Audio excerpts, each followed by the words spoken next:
Hello, everyone. Charles Watts here. Welcome back to Inside Arsenal for this week's Inside Arsenal Extra Time, where, as always, you can see I'm joined by James Benge of CBS Sports. James, how you doing, mate? Yeah, I'm all right. I'm dying in this heat, but other than that... Typical Brit, isn't it? Gets a bit warm, we complain. Gets a bit cold, we complain. We complain. Give us 21 degrees. 21 degrees, yeah, that is bad. I'm playing golf on Saturday, sorry. And it is due to be about 31 degrees when I'm teeing off on Sunday. So, yeah, that's going to be pretty brutal. But it is what it is. So how you been apart from the heat? Been a good week, enjoying the day. I suppose you can call it downtime because, let's face it, Arsenal-wise, very little has been happening. But there's the Club World Cup, Charles. Is Unbelievable. that a thing? How much have you watched? Absolutely none. Not a single minute. Well, I don't know. Does highlights count? Because I saw highlights of Chelsea versus whoever they played. LA, wasn't it? LAFC, yeah. Yes, I saw some highlights of that. I saw Liam Delap's cross for Enzo for the goal. And that is generally... And I saw a weird sort of slow-mo replay of Lionel Messi having a shot that was tipped over by a goalkeeper. And that is genuinely all I've seen so far. I mean... Are you having to cover it for work? Are you like actually working? A bit. Luckily, we have guys out in America that are really across it. Mm-hmm. I mean, like, you know, if you see some of those crowds, I sometimes wonder if they're the only ones there. But it keeps getting him. It just keeps like getting at me, like something about Palmeiras, something about Borussia Dortmund. I hate it. I can't stand it. I think the annoying thing is it's a like perfectly valid competition for me, at least, but it's just scheduled in the most annoying way possible. And you know, as much as there's a sort of, you know, teams like Auckland City have every right to be there, I can't pretend I get excited to kind of have to keep an eye on the scoreline between them and Bayern Munich. Oh yeah, I saw you wrote that piece actually, didn't you, about the Auckland Bayern Munich game, the 10-0. Yeah, I mean, you know, the sort of challenge with the Club World Cup is always going to be, I mean, I do think there's a justification to it, but then for it to be fair, you have to have the best team from Oceania, and it just so happens that best team is going to get pulverized if they run into, especially a Bayern Munich where all their shots just go in. So, yeah. It's interesting how it's viewed around the world, because obviously over here it's not, you know, not many people are paying attention to it, and I've sort of mentioned it on my shows. And I'll see in the comments, you know, some people have sort of really taken exception to that from around the world. They're like, why are you having a go at this tournament? And we think it's great and all that. So it's understandable. Obviously, depending where you are in the world, I suppose people are taking it a lot more seriously than they are over here. But it just has not captured the imagination here. I'm interested. I mean, I haven't really spoken to any of mates I've got who are... I was going to say, I'm not actually sure I've got any mates who are Chelsea fans or Man City fans. But...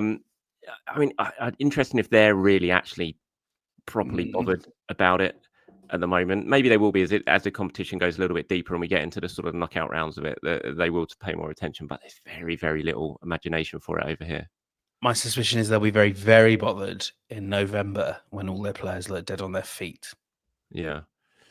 I'm very glad Arsenal are on it. Obviously, it's probably here to stay, I would imagine. And so at some point, you would imagine if Arsenal carry on the way they are going, then they will be in this tournament at some point. So it's something we're going to have to deal with it. But I am very glad, especially this summer, that Arsenal are not involved. I take it as a huge, huge plus that they're not involved in this tournament. Especially, this is a nice little segue, given the start to the season that Arsenal have got coming. Exactly. Obviously, it's fixtures.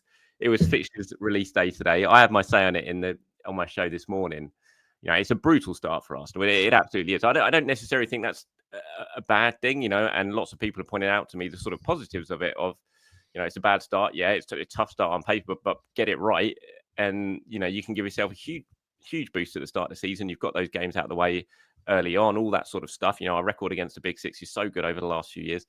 But having said all of that, I would have much rather not had it. I'd have much rather have seen the fixtures when I got them this morning and seen Sunderland home first game, that sort of thing. Just to sort of, I just feel like it's nicer to ease your way into a season rather than bang Man United away. That's the easing your way into the season, though. 15th Man place United, from last season. that is very true. That is very true. But you would imagine this isn't going to be the Man United that we saw last season, next season. But again, as people have pointed out, it's going to be a new look United, a lot of new players. Are they going to need time to gel and all that sort of stuff? So again, could be an opportunity for Arsenal to lay down a marker. And if you get that right, if you go to Liverpool and win, early on in the season, what a fantastic statement that is, and what a confidence boost it is for the rest of the season. So how did you view it when you saw him on him? Yeah, I'm with you. I don't like it at all. And I know what everyone will say in the comments. They'll all say, look, James, you play the same teams home and away. It doesn't matter that much. And the fact that Arsenal have a horrible August and September means that if you kind of look at the fixtures in February and April and May, they look a bit more manageable. You know what the thing is? It wasn't the only reason why Arsenal weren't really in the title race last season for a long time and why they fell quite quickly. But I don't think it was nothing that last season Arsenal had a pretty similar difficulty on their fixture list and they just couldn't keep up. And I think from there, you feel like you can't rest, you can't rotate because you got 6 points to make up on whoever's top. I mean, I think like a team like City, for instance, other than Arsenal early on, have got quite a favourable fixture list. And if a team gets sort of separation from you early on, you might be able to reel them in, but you have a job on your hands and you can't slow down. I know that whatever the fixture list, Mikel Arteta wouldn't want his team to slow, wouldn't want the pace to drop. But I look at those opening 6 games and 5 games and, because we've got Newcastle straight after City and it's going to be tough. You can look at the positives and I'm sure that's what Arsenal players and Arteta will be doing, and they'll be thinking, how can we make the most out of this? And maybe is it good that we're playing some of these games before the Champions League is really heating up? But I don't like it. No, it is what it is. It is what it is. I mean, it is true. It is cliche. Obviously, you've got to play everyone twice. I mean, if you sort of look at it from a positive point of view, I said it earlier that, getting United, Liverpool, Newcastle, those trips out of the way when it's still sunny, it's not dark, cold, under the lights, the added atmosphere of those, St. James's Park and a Tuesday night or a 5:30 kickoff under the lights in the winter. It's just such a it's a really tough place to go. Same with Anfield. It kind of just feels a little bit less intimidating during the day in the sunshine. Hot weather. Maybe the intensity of the teams aren't quite as much as that. They can't handle it for 90 minutes. So there are positives to take from it. And you sort of look at how tough Arsenal's fixtures were last season at the start. To be fair, they handled it pretty well. I know what you mean when you're saying that the lack of rotation, you can't really change too much because you've got tough game after tough game. And maybe that takes its toll later on in the season. But Arsenal's kind of got through that tricky period at the start pretty well. They went to Villa and won. They went to Spurs and won. They drew at Manchester City. So they got through those games without suffering defeats. But maybe it is later on in the season it takes a toll because, like you said, you just can't really ease anyone into it, especially when you've got Champions League kicking off around that time as well.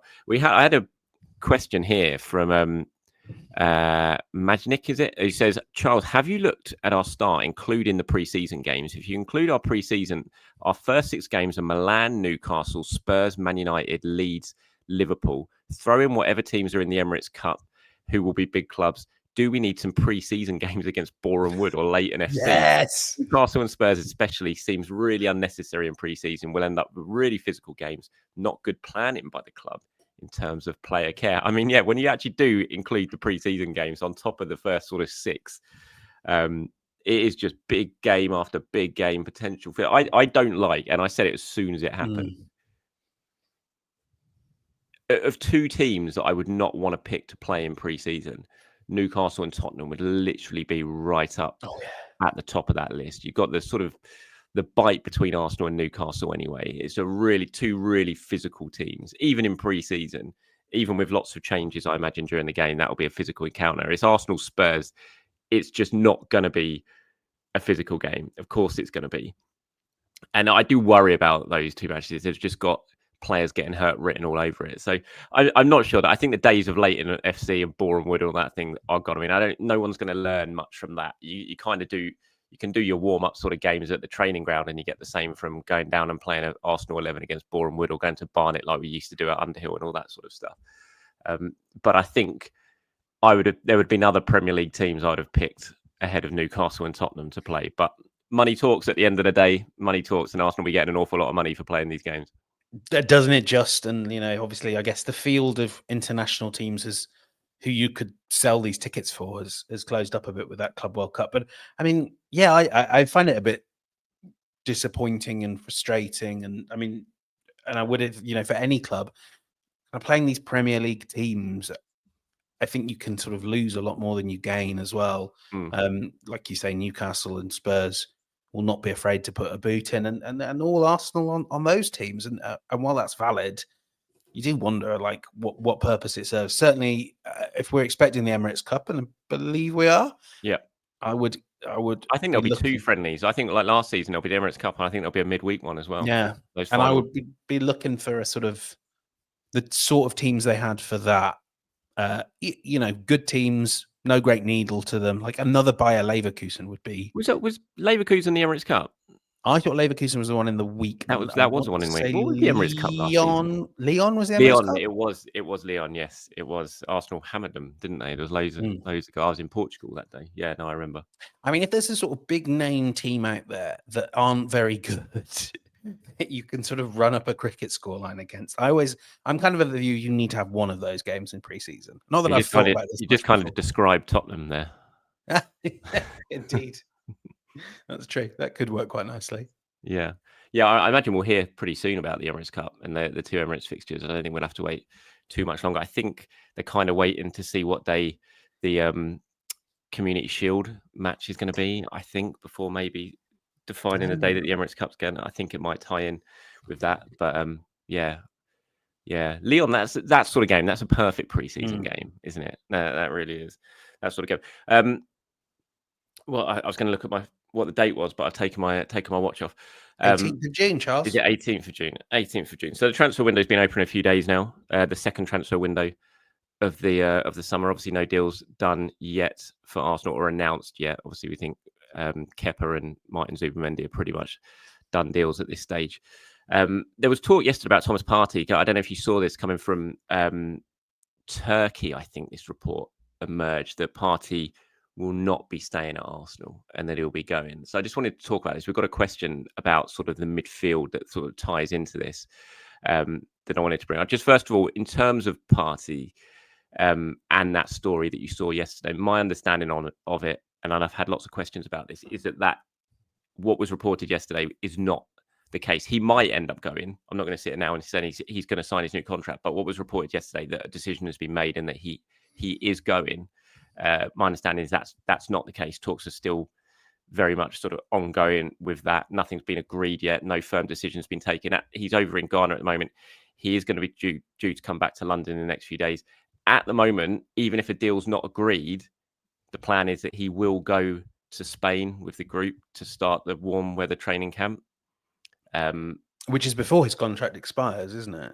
I think it just is, but it might sort of cross over as well. I've not got a firm date on the Spain trips yet because there's kind of a couple of things going on in Spain, I think, before they come back and fly out to Singapore, which is, I think they fly to Singapore a month tomorrow, which is mad, actually. It's like really soon. But yeah, I think the plan at the moment is, that might change if a firm decision is taken between now and then, but the plan is he is going to come back and go out with the squad to do the warm weather training camp and get prepared for the new season. So we'll see if talks do come to a successful conclusion. Obviously, at the moment, they are taking time. That was a question I've already brought up. Oh no, I put the wrong question in, James. No, right. I'm gonna find this. I'm gonna find it. I will stall for time while you're doing that. Yes, do this. You're probably going to see my eyes going all over the place while I'm trying to. Yeah, I mean, I have to say, I don't know the sort of people that reported the Turkey, but Turkish transfer rumors. It has to be said, generally ones to take with a pinch of salt. I think, and all due respect to journalists over in Turkey, sports journalists over in Turkey, I think I am the most skeptical about transfer stories and rumors from Turkey than any other country. I have to say, Portugal's right up there as well, as we're seeing with the whole Gyökeres thing and how that seems to be flip-flopping every few hours by the same sort of media outlets reporting things. But I think Turkey's sort of right up there. There's lots and lots of speculation that comes over there. Right, I've got it now. It's from Vet Paré. Says, hello, gents. Seen a few reports that Partey negotiations haven't gone as well as we'd hoped, as we would have hoped. Do you think our opening fixture list makes it more likely now that a deal will get done? And B, what type of player do you sign if Partey wants to leave and does end up going? I think that's an interesting one in terms of the midfield player, because I think I think Arsenal, if Partey goes, if they can't come to an agreement and he leaves, which is entirely plausible, they do have to sign someone, don't they? I don't think you can lose Jorginho and Partey in the same summer and just bring in Zubimendi. I think you have to bring in someone else, don't you? I fully agree. I think it would be different if Zubimendi was coming from within the Premier League, because you could sort of say, okay, we do have Rice, we have Marino, we have Havertz, Lewis Skelly. I think there are sort of options to sort of white knuckle it, but I wouldn't be inclined to.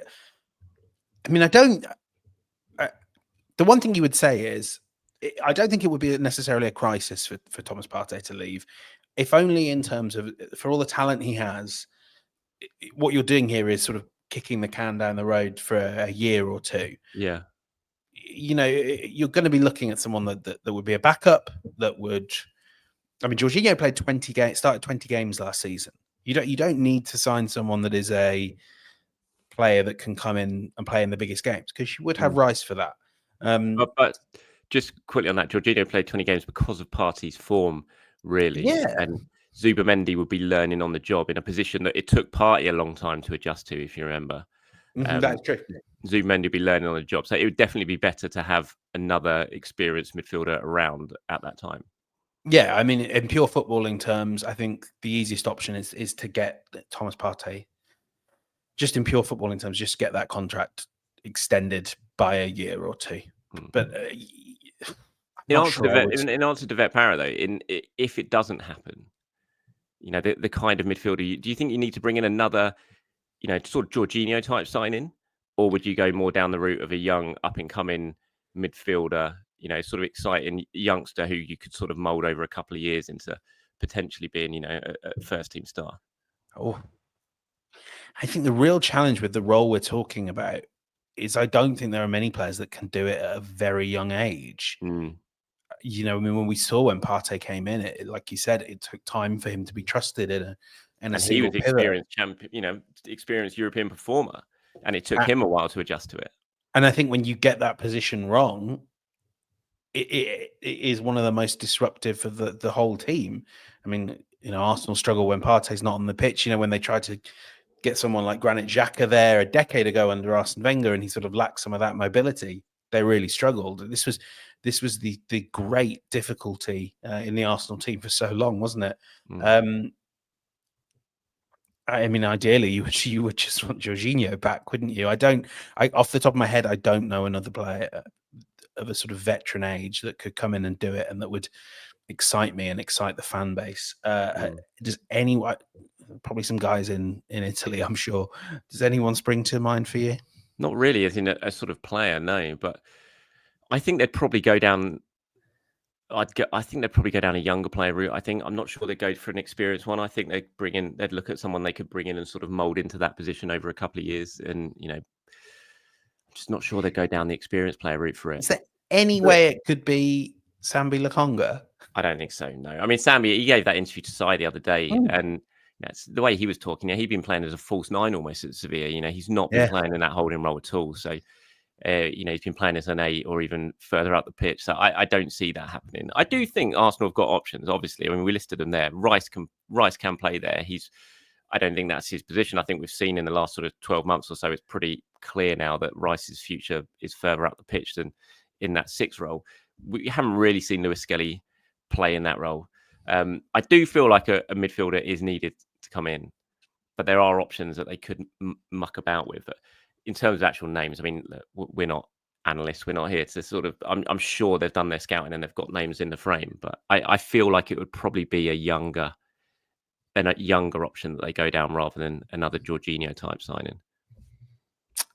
Yeah, you say we're not analysts. I'm immediately firing up FB ref. The one I would like, but this would be really the challenge is that it's sort of they're not going to play much football, are they? As long as Zubimendi works, they're not going to play that much football. Thank you for explaining that while I was stumbling over. Someone like Angelo Stieler at Stuttgart, but he could have his sort of pick of clubs. It's almost like we've seen the Joan Garcia news today that he's left Espanyol, Barcelona. It's really hard to sell people on coming to be, even in competition, but certainly as a likely backup for a big name star. All the more so when you've just bought that star, when you just bought Zubimendi or you're just buying him. I think it would be really hard to find that player with that ticks all the boxes of deep line playmaker, really hard role to play, is young, can learn without being on the job 40 games a season. I would find that really hard. And I think that's, Arsenal have clearly come to the same conclusion, and that's why they're talking to Partey, really, because for a long time we expected them to part ways. Well, yeah, exactly. I mean, it does make footballing wise a lot of sense just to get that deal done, but it was always going to be a tricky negotiation money wise, given Arsenal clearly would want him to reduce his wages, Partey, and his people clearly don't really want to reduce those wages in his last big contract. So it was always going to be a difficult one to get done. The first bit of the question: do you think the opening fixture list makes it more likely that it will get a deal done? That's an interesting thought. It's like, do you sort of look at that fixture list and think, oh God, we need, we need to really hit the ground running here. We don't want to find ourselves short with so many key games. I think it might come into the equation. I mean, it's impossible to answer properly. Maybe we can ask Mikel later on down the line when once the deal potentially has been done, and we can ask if the fixture list actually sort of played a part in that decision. But I think it probably would. Or it would certainly hasten up discussions to know one way or the other, I suppose, because the last thing you want to be scrambling around in pre-season, not quite knowing, and with the uncertainty hanging over it. Absolutely.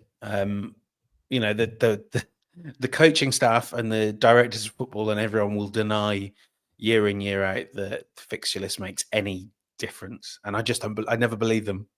And, you speak to other people and you speak to them off the record, and they kind of acknowledge quite frequently that it does. I think especially, and this is true of other targets as well. I think we said last week, didn't we? You can maybe cope without the left winger for a little while, but how valuable would it be to have your new star forwards, both of them, let's say, blooded and ready to go and at full pelt when you go to Anfield on August the 30th, rather than sort of worrying that whatever happens at Anfield might prompt you to panic on the final day of the window, or the penultimate day it'll probably be, won't it? It's another good segue. Are you surprised between the last time that we spoke right now that we've still sort of not really moved on? There have been reports from Germany saying, I don't know if you've seen them, Bild reporting. There's reporting Sports Bild this morning that Arsenal had agreed with Sesko and that they'd made it known to Leipzig that their offer was not going to be undervalued, whatever that means. But Bild have been reporting now, and Bild are now reporting this afternoon that negotiations are underway between the clubs after an agreement with Sesko. I thought negotiations had been underway for 3 weeks. Yeah, exactly. So we'll see if that actually sort of materializes into anything with more substance over the next 24 hours or so. Obviously, the weekend was sort of built around Gyökeres. The pendulum seemed to swung towards Gyökeres more with all the reports that came out from Portugal, none of which were backed up, obviously, by the English press pack over here, because none of us could back it up, because I'm not quite sure they were true. So where do you sort of stand now with this as it continues to sort of rumble on? I have to admit, I'm getting, and this is just sort of more of a hunch, but rather than based on information, I am more swinging towards, I feel like they're going to make a move on Sesko rather than Gyökeres, but that's just purely because it almost felt like the Gyökeres stuff was almost like a bit of a almost like a smoke screen type thing, but to really sort of push and maybe get Sesko's people in Leipzig to the table a little bit more, or certainly Leipzig to the table a little bit more. But again, that's just purely a hunch. That's not based on any information. So I could be completely wrong on it. But there are interesting reports from Germany today anyway, if things are moving forward. But again, with the sort of fixture list in mind and how tough it is, it just sort of adds to the importance of getting such a big deal, such an important deal done early. And What? Does it just serve as a helpful reminder that Kai Havertz will be starting those games anyway, because Mikel Arteta is going to trust Kai Havertz to lead the line at Old Trafford, probably at Anfield, probably at St James's Park too. I think that's nailed on, by the way, now. I think the fixture list has absolutely nailed that on. I think whoever signs Of is not course going to play those first few games. Whoever comes in and not going to play those first few games because of how difficult they are. I think you're right. I think that's nailed on. But even so, it's still important to get them through the door to be, not fully adjusted, because you're not going to fully adjust in a couple of months, but be as adapted and adjusted as you can be in a short space of time for the season start. Yeah, I think it would be. We are getting towards the stage now where there is actual value in accelerating these conversations. Yeah. And I know I said it jokingly, but look, that's the truth. Arsenal have been talking to Leipzig, to Sesko's people for weeks now. But ultimately, those have somewhat deliberately been conversations that don't accelerate towards a conclusion, because right now, if you're Arsenal, what's the point? The only reason to accelerate now is if you fear that you're going to lose Sesko to someone else. Don't really think that's an option, looking at the sort of state of the market. Chelsea have got their guy for now. There's probably no other teams I think that you would be very worried about. Because if that other team comes forward, you can always accelerate your own business. But right now, I know everyone wants to hear, like, they don't want to hear about conversations and negotiations. They want to hear about bids, and they want to hear about personal terms and medicals being booked in. He's on holiday. They're all off. Like, you don't. And this was really interestingly the case. Go back 2 years to Declan Rice. Every party there was like, or Arsenal in particular, everyone was like, well, we're not going to agree this deal until Rice is back from holiday and we get some use for it from him. We don't want to pay him whatever it was, part of his 200 grand a week for 2 weeks while he's on vacation. So yeah, I mean, I don't find it a worry. I think there's real value in getting these sorts of players through the door for the whole of pre-season, and maybe even for pre-season, which seems like it's more unlikely given it's probably just over a week until they go out. Like I said, today or tomorrow is a month before they fly to Singapore. So I think we're getting to that point now, aren't we, where it is time to ramp up the conversations now, and to, because you think, even if they sort of started now, I mean, how long has it taken Wirtz to get over the line? Liverpool, that's been about a month now where it's been virtually done, and now he's going to have the medical this week. And if we're a month away from Singapore now, you kind of want it, because it will rumble on for 2-3 weeks, anything like that, from when a first bid goes in, or agreements, or anything like that. So it does feel like this is the time to really start making the moves, maybe certainly in the next week or so. Yeah.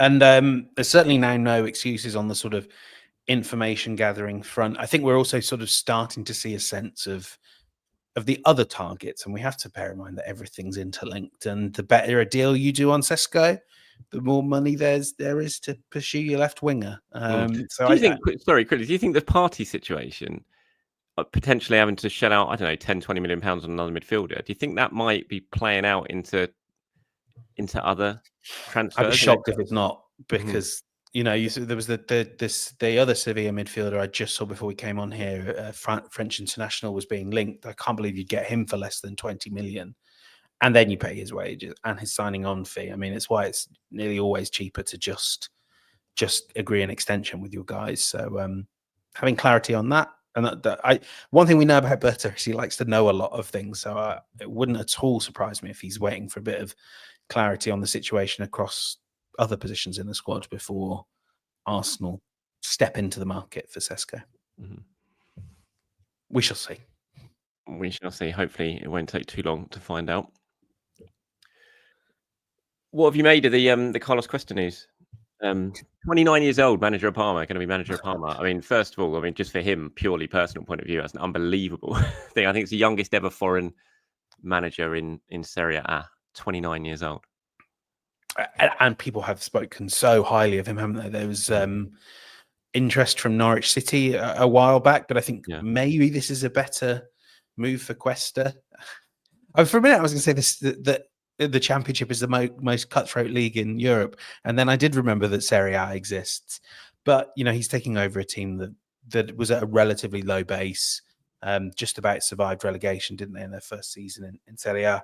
And clearly are also quite set up to do that. They're a club that is willing to entrust young coaches with these opportunities. I'm sure many of our viewers don't know, but Christian Kivu, now at Inter, got his first job at Parma. And it's, you speak to people around Italian football, it's quite a well set up, well run organization. So Cuesta's taken his time. I think we all knew this would come one day. And I think there's cause to hope he's moved to the right club. I don't know why on earth you've given me that picture on the left.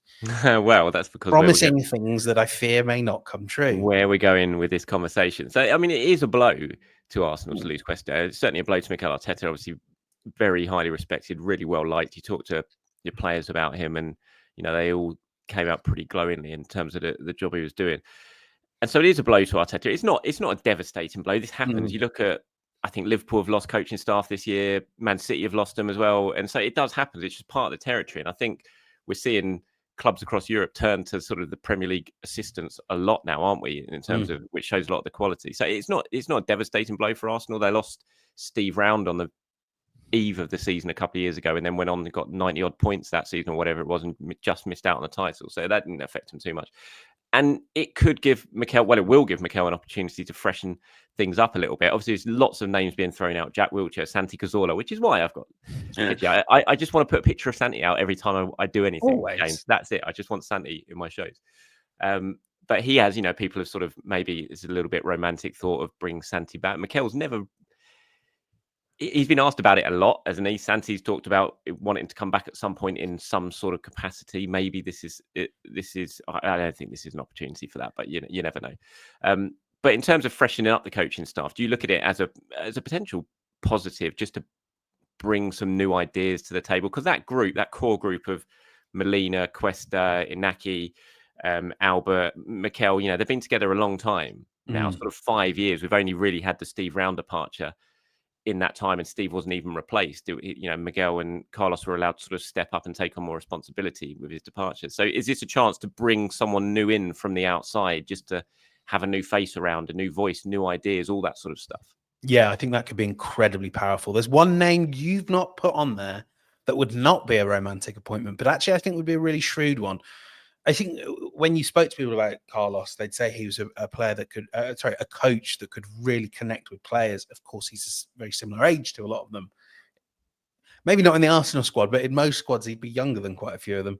And I think that is going to be really important within this group. Miguel, I know, is also a bit younger, but it's been about a decade now since Mikel Arteta retired as a player, and is always different with the manager and the assistant. Albert is quite a lot older, so I do think you need someone that can speak to the experience of Premier League players. I think it would be great if that coach had experience, especially experience working with young players. Have you worked out yet where I'm going, Charles? No, I'm trying to work it out as you're saying it, and I'm not sure where you're going.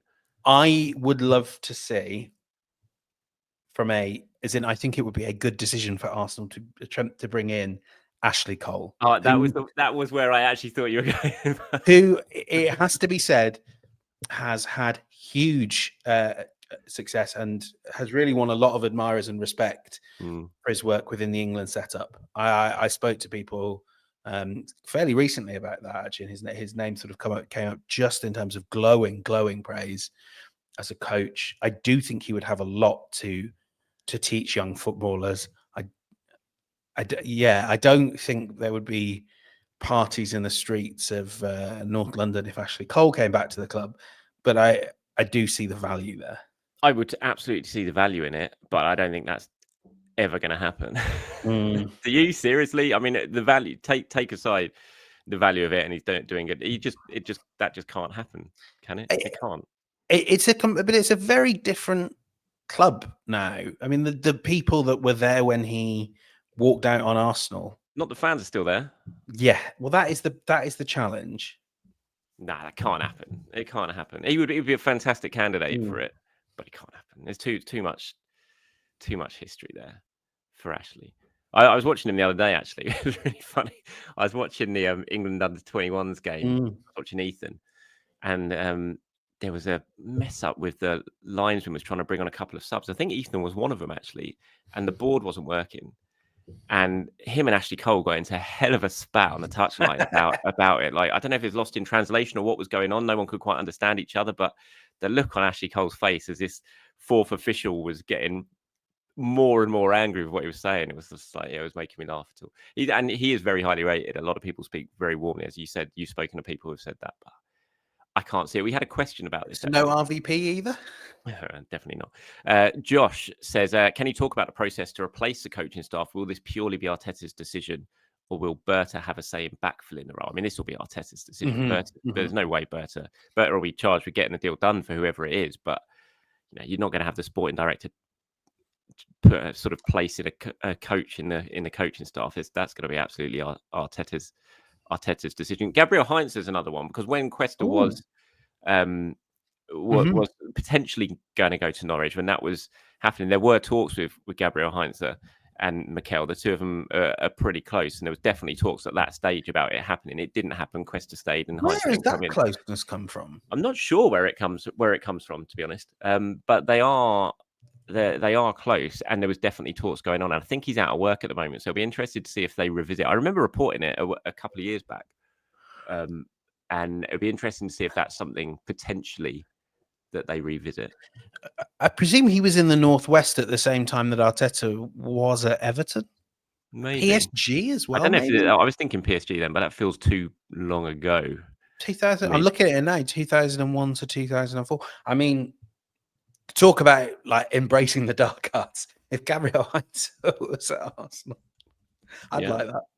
I wouldn't. Like I said, there was a definite chance of it happening. When Cuesta was going, I can't remember when Arteta was at PSG. Let me have a look. I think it must be. Yeah, they were. It was PSG. It was the time at PSG together. That's where the relationship comes from. But yeah, in answer to Josh's question, that will be Arteta's decision. You're not going to have the sporting director sort of shoving a coach into the coaching staff. That'll be down to the manager. Raphael here. This is one for you, Benge, because you're miles better at football finances than me.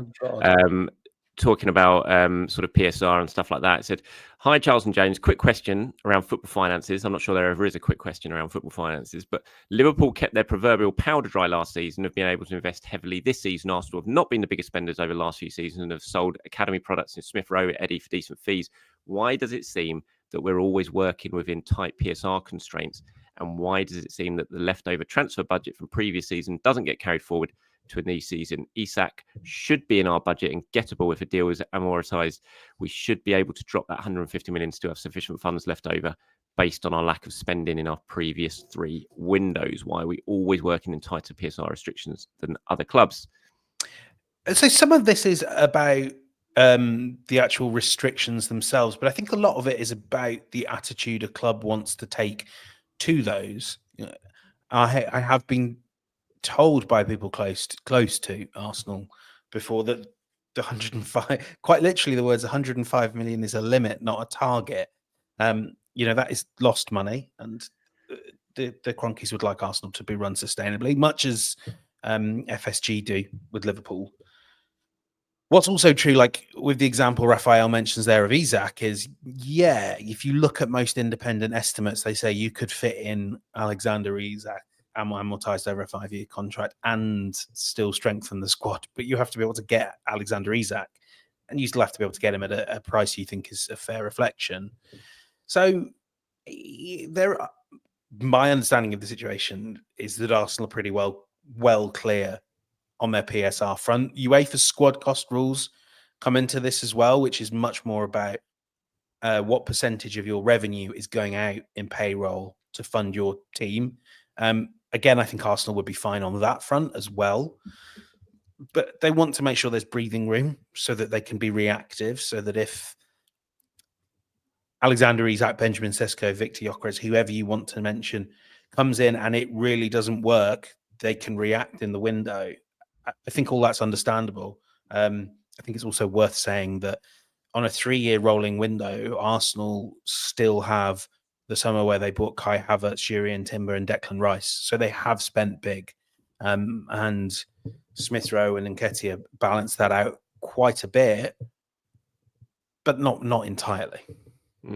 Yeah. No more for me to add on that. I think you answered that very, very well. I got one from NF7725. Says, always look forward to the further depth from your conversation analysis. My question is, now that Nico Williams is off the table, who do you think C will go after on the left wing? I've always appreciated Matoma. I know that's extremely unlikely. Watched Noosa a bit and really enjoyed his brightness and energy. Thoughts?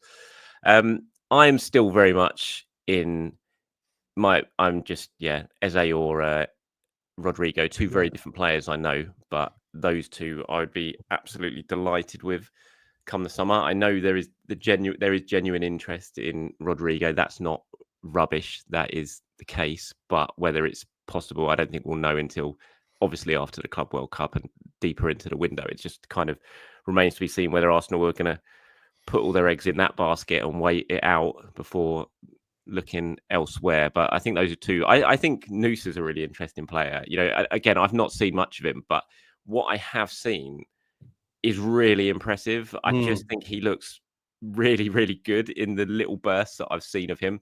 Obviously, he's been close to a big move before. Nearly went to Brentford, didn't he? I think that was pretty much done. He went to Spurs as well. Spurs, yeah. There's been an injury issue, hasn't it, that sort of stopped him making that big move to the Premier League recently. Whether that happens this summer, we'll have to wait and see.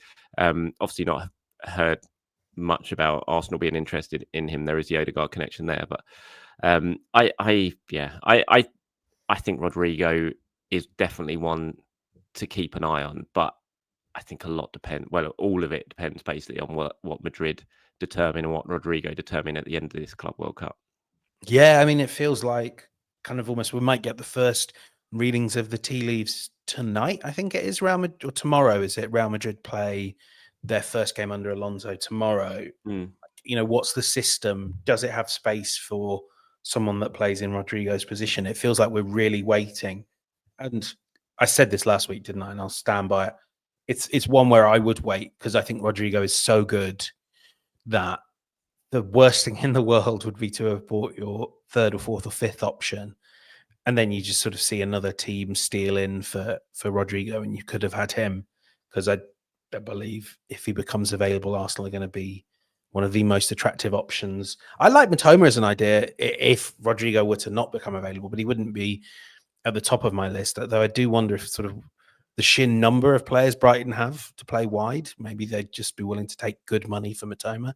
But I also wanted to get your sense of someone that's really on this day to day. What was the feelings when it sort of became apparent this week that Nico Williams, that particular fight? What was it? The AFC Bell would say, like, the file is closed. I sort of looking at the comments and stuff like that, people weren't overly bothered. I think people kind of knew that wasn't going to happen. It always kind of felt like Barcelona was going to be his choice, didn't it? So I don't think there was much surprise that he went. I think most people would have looked at it, would have liked Nico Williams to sign. He was an exciting player. It would have been an exciting signing, but I didn't see too much to suggest people were really sort of devastated at missing out on him. What about Anthony Gordon? Because I was doing a show yesterday with Cy and Sam, and Dino's like really keen on Anthony Gordon and the sort of Premier League connection. We know Arteta loves a Premier League signing to come in. I mean, I think he's a really good player, Anthony Gordon. I think he would be an interesting signing for Arsenal, but he's not at the top of my list. But what are your thoughts on him? I really like him, and I really like the idea of getting a player with Premier League experience. I kind of, if I'm Mikel Arteta, Andrea Berta, I wouldn't mind the riling of Newcastle that would come if you could sort of convince, because you need Gordon's help really to make that one happen. I think you need Gordon to say, I want to go to. Well, there seems to be a suggestion that it's not absolutely impossible that Newcastle would be willing to engage in at least a conversation about him, from what I sort of understand of the situation. But whether that's the case, I don't know. I saw a price tag for Rodrigo that suggested Real Madrid would kind of look for about the equivalent of about £80 million for Rodrigo. Do you think Anthony Gordon would cost more or less than that? I think he'll cost. I think he could potentially cost more than Rodrigo. Exactly. I said this yesterday, and Sam and Si disagreed with me. They thought Rodrigo would cost more. Maybe if you factor in wages, I don't know. He would cost Yeah. I think transfer fee wise, with Newcastle not really under too much PSR pressure this summer in the Champions League, just signed a new contract. Then I think it would be very, very close anyway. Very close. I agree. I think to get Gordon out, you're talking Godfather offer, and I think it's at or near Declan Rice price. And if it's that price, I wouldn't go that far for him. I wouldn't go that far. No way. That would be it for me. I think as a player, he would probably kind of be of the realistic options. He'd be in my top 3. But then if you sort of set out all the finances for me, I think I'd go, no, not for me, thanks. Yeah. So I'm sorry, NF7725. We haven't really been able to firmly answer your question there, but I think I definitely I would have Rodrigo, but there are other options. I sent this one to you. I sent this one to you before we started, thinking you're gonna have to think about this a little bit. I spent quite a bit of time thinking about this, and I genuinely could barely. I think, Owen, this is an impossible question to answer, because Arsenal have basically been linked with every single striker who plays football now, certainly top level striker. Because I was going through it, I was like, okay, obviously you got the main ones who we know, you can't do that. And then I was thinking, Lautaro Martinez, no, been linked with him. Guirassy, been linked with him. I was just going through so many different ones. The only one I could really come up with for me was Mateta. I don't think I've seen Arsenal linked with Mateta before. And I'm thinking of a big sort of powerful target man type player who's got Premier League experience, which we know Arteta likes, who I think is really underrated. And I've argued with a few people about this before. And I'm delighted that he's proven me right in the last season and proven a lot of people that I've argued with wrong in the last season. So I would maybe say him. I'm not saying I want Arsenal to sign Mateta, but in trying to answer Owen's question strictly to what he's actually said, not been linked to, all I could really come up with as a realistic thing was Mateta. I don't know. Did you come up with anyone else? I hated this question the minute you sent it to me. And then I initially texted you one, and actually I even think that's cheating. Because one, I wouldn't be that excited about him, and two, he has been linked. It sort of goes back to what we were saying about Turkish media. I have a colleague out in Italy. So Francesco, if you're watching this, I 100% do not mean you, but Italian media is not far behind Turkish media in terms of I'm taking any links there with a bit of a pinch of salt. So I did think about Matteo Retegui, who of course has been banging them in for fun at Atalanta, but so many factors there where it's Italian strikers don't travel very well. Atalanta strikers don't move very well. So I didn't get any. I'm convinced I've seen links to Mateta as well, so I didn't put that one in the mix. Mateta, right, I didn't actually say. Let me see Arsenal Mateta. See if there's actually been any links. It's so hard, though, isn't it? Because people just sort of chuck out an article. We used to do this. We're not above it, and it's sort of always there. So I have one other, and I don't even know if I like that one. But Alexander Sorloth was scoring goals for fun at Atletico Madrid last season off the bench. So maybe as a sort of backup to Kai Havertz as a big mobile striker that can put the ball in the net as and when required. He did come into my thinking actually when I was looking at it, and I actually searched for him to see how old he was. He was 29. 28. 29. But this is what you've left us with, the dregs. I'm not sure it's Owen he's left us with. It's just the fact that Arsenal will be linked with every single player in the world. So it is basically an impossible question to answer, pretty much, Owen. But we've given it a go. We tried to do it and failed. Right, this is the last question we got now. So it's from Max. I wondered if you could talk a bit about what you think we can expect to see from Gabriel Jesus this season. 9 months from injury will be October the 12th. We might see him after the early international November break. At that point, and factoring in his contract and injury history, are you putting the games into him that he'll need to contribute later in the season? Or do you see him more as a fallback option now if we get hit by injuries? Interesting question. I think probably what Arsenal do in the market in the next sort of 6 weeks or so, 2 months or so, might dictate an answer to this in terms of how much Arsenal might need him when he does come back from injury. But it's a hard one to answer because you just don't know, do you, what sort of Gabriel Jesus is going to come back from such another serious knee operation.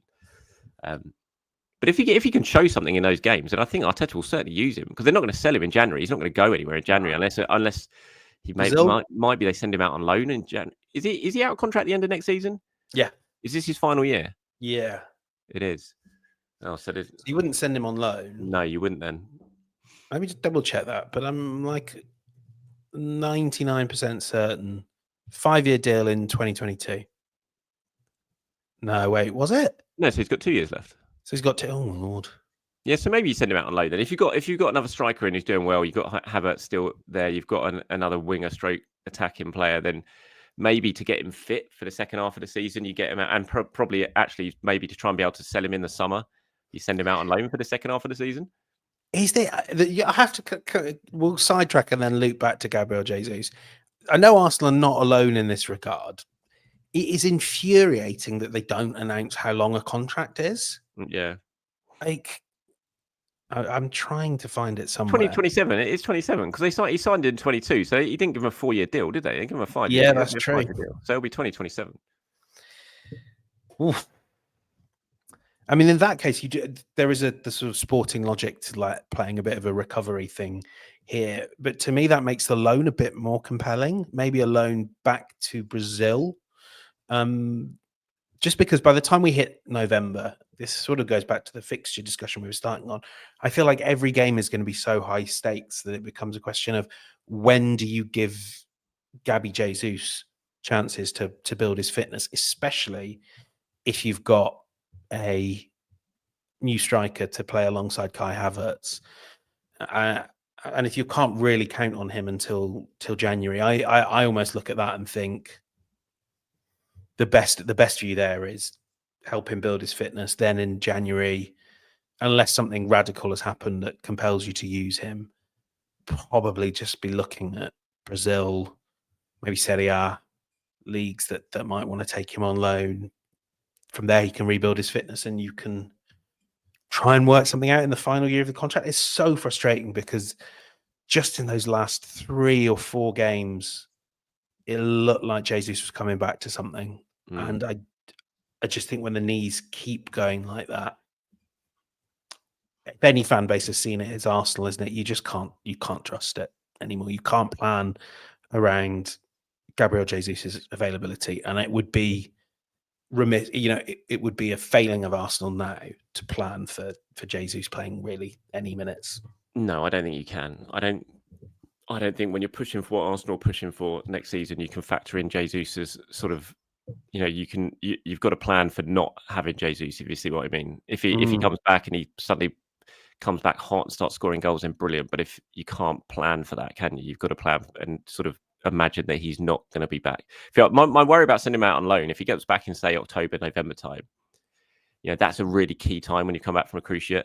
Sending him out on loan and getting him away from your medical staff where you can it's a challenge. Monitoring him the way you want him to be sort of eased back in, and suddenly you sort of the responsibility falls on another club and different medical staff. You're not watching him every day in those sort of early stages of coming back from a cruciate ligament. That would be a bit of a worry that maybe Arsenal have to worry, maybe Arsenal have to think about. But in answer to the question, Matt, I just don't think we can expect to see much from him this season, to be honest. Hopefully we're wrong and he can prove it. Because like you said, James, just before that injury, he was beginning to show signs. The hat-trick against Palace, a goal at Brentford, the goal at Palace, not 2 goals at Palace. It was just beginning to look that live wire that we saw for the first 6 months, where I will still insist those first 6 months of Gabriel Jesus at Arsenal were 6 of the best months I've ever seen from a footballer at Arsenal. He was that good.